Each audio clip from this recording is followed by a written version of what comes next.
Hello my dear friends, कैसे हैं आप लोग।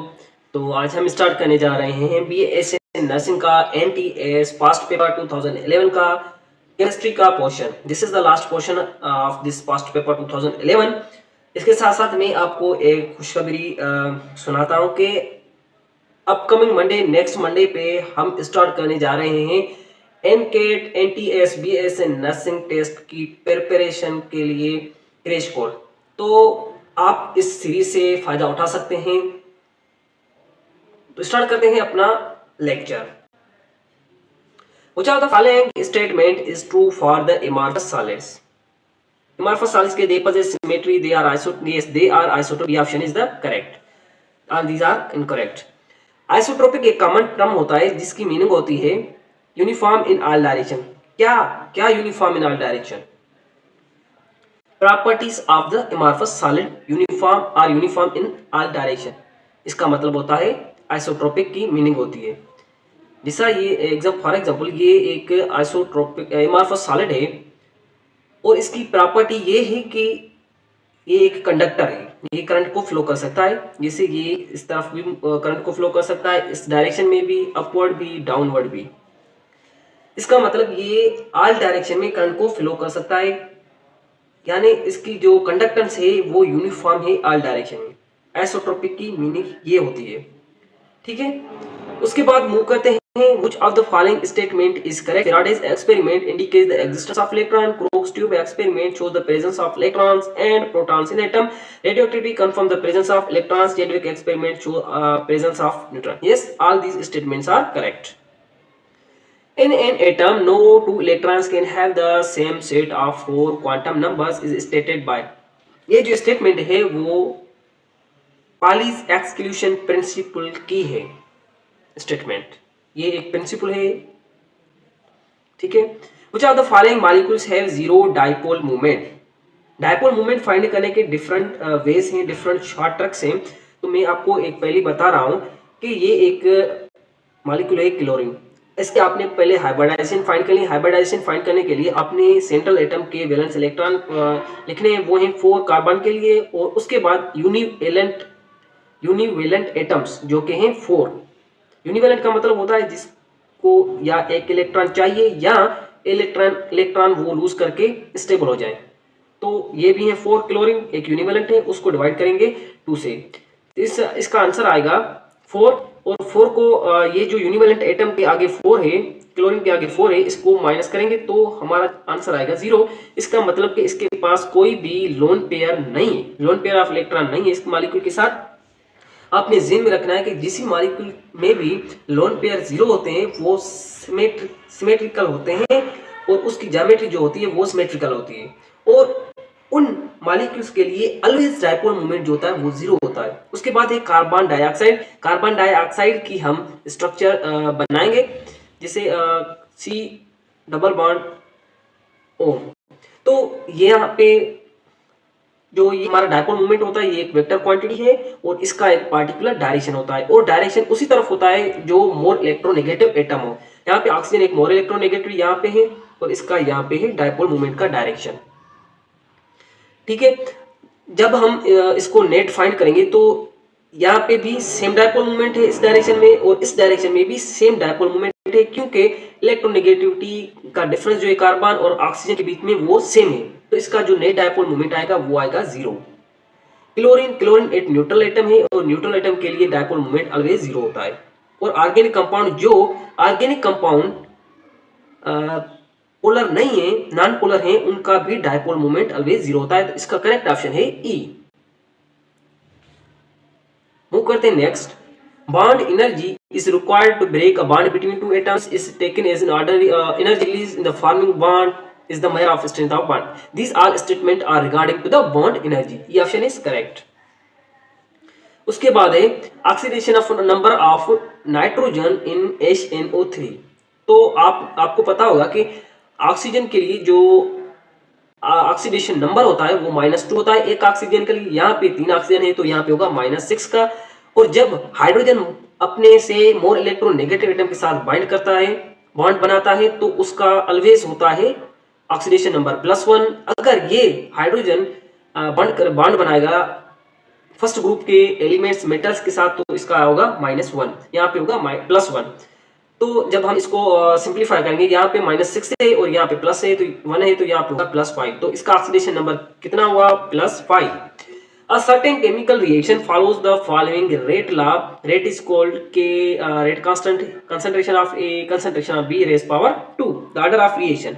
Order of reaction जो elementary one step reaction होता है, उनके लिए order of reaction इक्वल होता है जो concentration के ऊपर पावर होता है उसके सम के बराबर।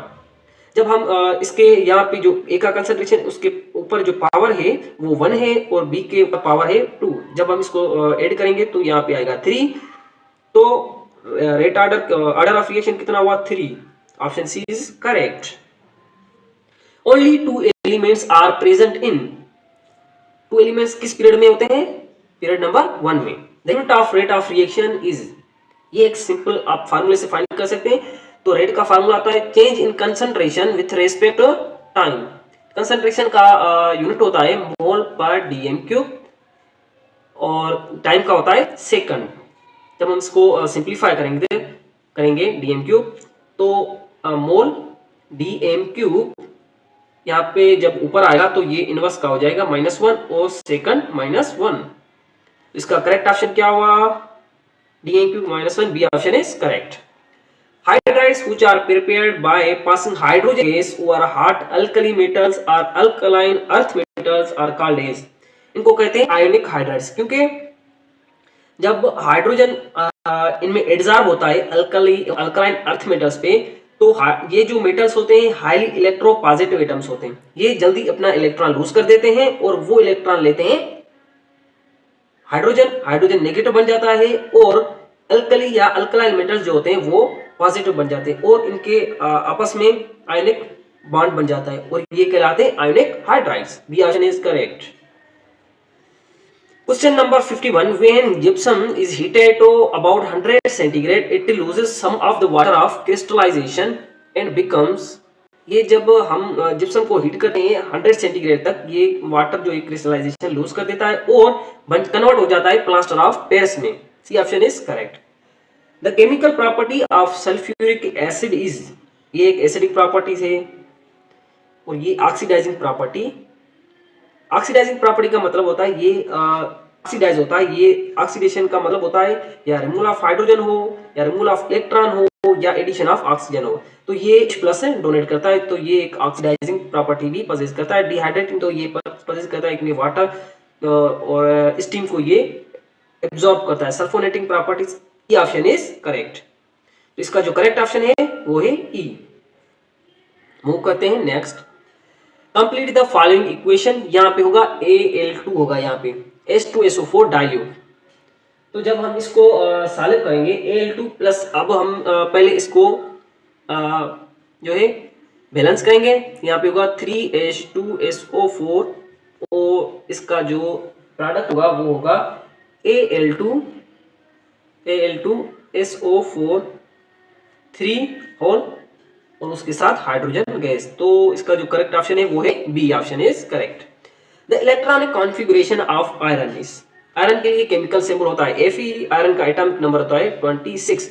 इसके लिए एक आपको शॉर्टकट बताता हूं कि इसके थ्रू आप सेकंड में इलेक्ट्रॉन कॉन्फ़िगरेशन फाइंड कर सकते हैं। आपने लिखना है school school public school public school divisional public school. आपने नंबर देने 1 2 2s 3 4s और 5s, 2p 3p 4p 3d। यहाँ पे s 2 इलेक्ट्रॉन कंटेन करता है 1s2 2s2, p जो है 6 इलेक्ट्रॉन पोजेस करता है 2p6 3s2 3p6 4s2 3d 10। ये जो है 3d है, d जो है ऑर्बिटल वो पोजेस करता है 10 इलेक्ट्रॉन्स। तो हमारा आयरन का जो एटॉमिक नंबर है वो है 26। 2 × 2 + 2 4 10 12 18 20, तो यहाँ होगा 6। तो आपने मैच करना 1s2 2s2 2p6 3, तो इसका जो करेक्ट ऑप्शन होगा आपने लास्ट में देखना है 4s2 3d6। यहाँ पे 3d6 और यहाँ पे 4s2, यहाँ पे 3d6 4s2। This C option is the correct. आप फुल भी मैच कर सकते हैं, जैसे 1s2 2s2 2p6 3s2 3p6 3d6। यहाँ पे 3d पहले लिखा हुआ है क्योंकि नंबर है, 3 पहले आएगा, उसके बाद है यहाँ पे 4s। इसका कोई इशू नहीं होता। क्वेश्चन नंबर है 55, the chemical nature of the baking powder is. Baking powder को हम कहते हैं सोडियम बाइकार्बोनेट। IUPAC नाम of the nomenclature of given compound. तो आपने नंबरिंग करी है उस साइड से जहां पे डबल बॉन्ड को लीस्ट नंबर आए। ये 1 2 3 4 5 6। तो फर्स्ट जो डबल बॉन्ड है वो फर्स्ट कार्बन पे है और सेकंड डबल बॉन्ड है वो है फोर्थ कार्बन पे। तो इसका होगा 1,4 hexadiene. D option is correct. Benzene can be prepared by from petroleum, from coal, from acetylene, from phenol. Yes, all of the above reaction के थ्रू मेथड्स के through हम बेंजीन प्रिपेयर कर सकते हैं। The electrophilic reaction of benzene are halogenation, nitration, sulfonation, alkylation, and acylation. All these are the electrophilic reactions of the benzene. The option is correct. OR is a nucleophile of। आपने ether का formula पढ़ा होगा। Ether का formula होता है ROR। तो इसका correct option क्या हुआ? D. Primary alcohol is produced by reaction of Grignard reagent with followed by hydrolysis in an acidic medium. तो इसका करेक्ट ऑप्शन क्या होगा?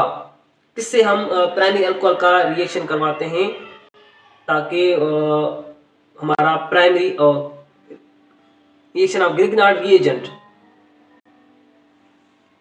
ग्रिग्नार्ड रिएजेंट का हम किस कंपाउंड से रिएक्शन कराएं ताकि हमें प्राइमरी अल्कोहल मिले?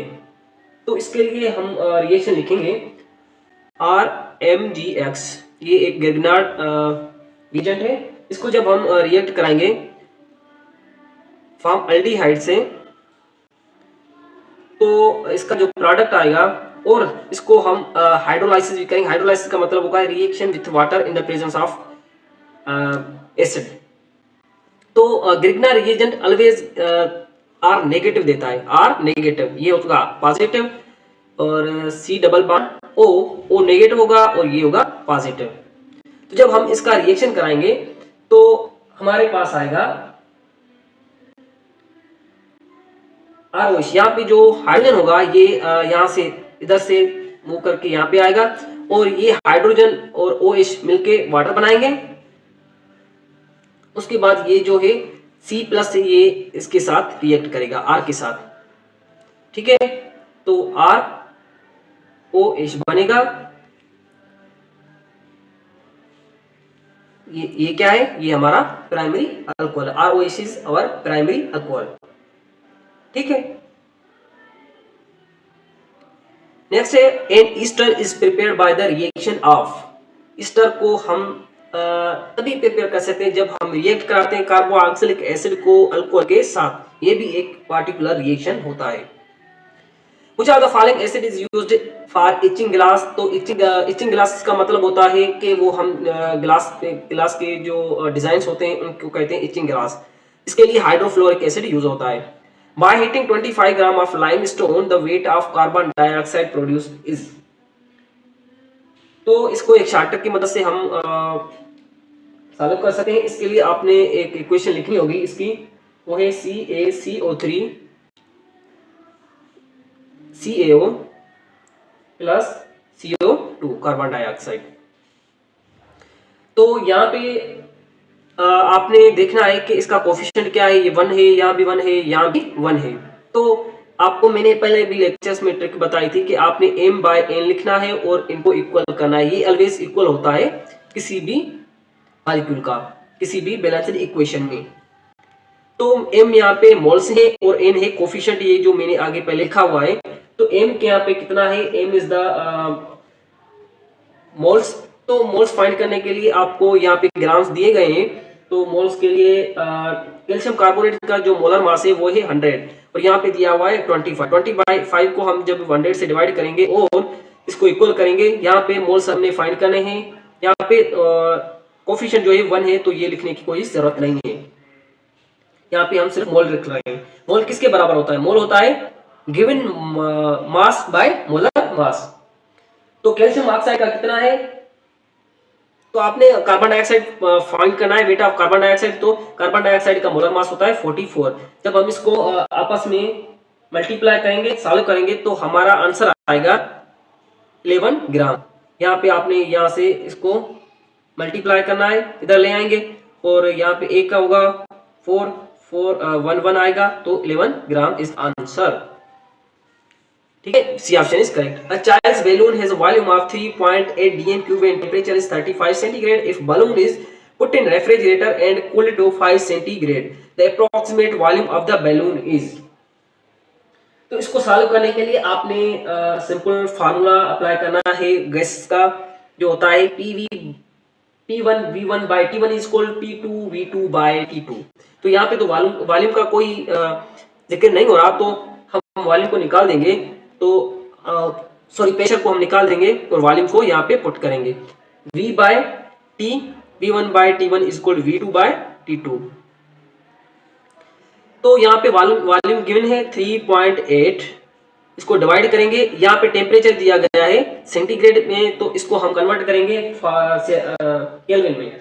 केल्विन में कितना होगा 308 और इसको जब हम इक्वल करेंगे, V2 हमें फाइंड करना है x, और इसको भी हम कन्वर्ट करेंगे, 5 सेंटीग्रेड है, तो इसको जब हम सब्ट्रैक्ट करेंगे 30 आएगा, 30 को हम कन्वर्ट करेंगे केल्विन में, तो इसका आंसर आएगा 3।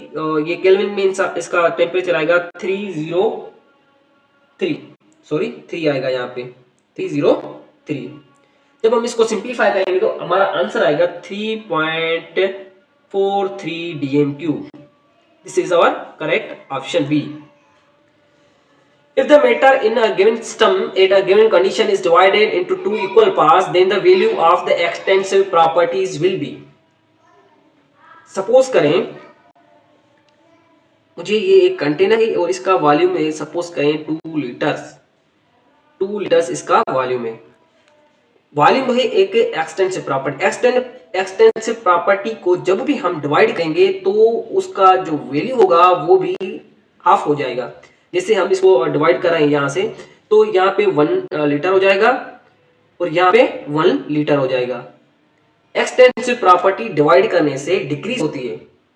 और इंटेंसिव प्रॉपर्टी, जैसे ये यहाँ पे वाटर रखा हुआ है, तो वाटर की डेंसिटी जब हम ने इसको डिवाइड किया, तो वाटर को जब हमने डिवाइड किया तो इसकी जो डेंसिटी होगी वो कांस्टेंट ही रहेगी, वो डिवाइड नहीं होगी। इसका करेक्ट ऑप्शन होगा half of the original volume. The measurement of heat absorbed or given out in a chemical reaction is referred to as। इसको हम कहते हैं thermochemistry। The option is correct। In a reaction A plus B is a reversible reaction 2C when equilibrium was attained, the concentration was A is equal to B is equal to 4 moles per dm³ और 6 moles per dm³ C की concentration है। The equilibrium constant Kc for the reaction is। तो concentration equilibrium constant आप कैसे find करते हैं? आप product की कंसंट्रेशन रखते हैं। प्रोडक्ट की कंसंट्रेशन क्या है 6 है, और यहाँ पे जो कोफिशिएंट है 2, ये आप पावर में ले आएंगे और उसको डिवाइड करेंगे कंसंट्रेशन ऑफ रिएक्टेंट की है 4 × 4। 6 को 6 के साथ मल्टीप्लाई करेंगे 36/16। जब हम इसको सॉल्व करेंगे तो इसका आंसर आएगा 2.25।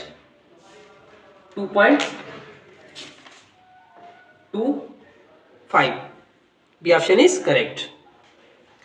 If the ratio of initial concentration of reagents is greater than the Kc, then जब रेशो प्रोडक्ट बाय रिएक्टेंट जो रेशो है वो Kc से ज्यादा है, जैसे product by concentration of the reactant is greater than Kc, तो डिक्रीज करने के लिए हमें क्या करना पड़ेगा? इसको इंक्रीज करना पड़ेगा, यानी रिएक्टेंट को इंक्रीज करना पड़ेगा। और रिएक्टेंट तब ही इंक्रीज होगा जब रिएक्शन जो है वो रिवर्स डायरेक्शन में फ्लो करेगा। जैसे ये एक रिएक्टेंट है और ये एक प्रोडक्ट है, तो जब हम रिएक्टेंट को इंक्रीज करेंगे, प्रोडक्ट को डिक्रीज करेंगे और रिएक्टेंट को इंक्रीज करेंगे तो हमारी केसी भी डिक्रीज होगी। तो हमें रिएक्टेंट को इंक्रीज करना होगा bye directing the reaction in the backward. ठीक है, तो इसका करेक्ट ऑप्शन होगा the reaction will shift towards the reverse direction. aqueous solution of Na2CO3, यहां पे होगा Na2CO3, Na2CO3 वो होता है अल्कलाइन। ये B option is correct. Which of the following is true regarding methyl alcohol? It is a colorless, volatile, thin liquid with the specific gravity of 0.796815 centigrade. This is the correct statement. It is used at low temperature. No, it's wrong. It is extensively used in the formation of beverage. No, it's wrong. It is used for perfumes. No, antiseptic. No. तो इसी पे हमारा lecture होता है complete. मिलते हैं next video में, तब तक के लिए अल्लाह हाफिज।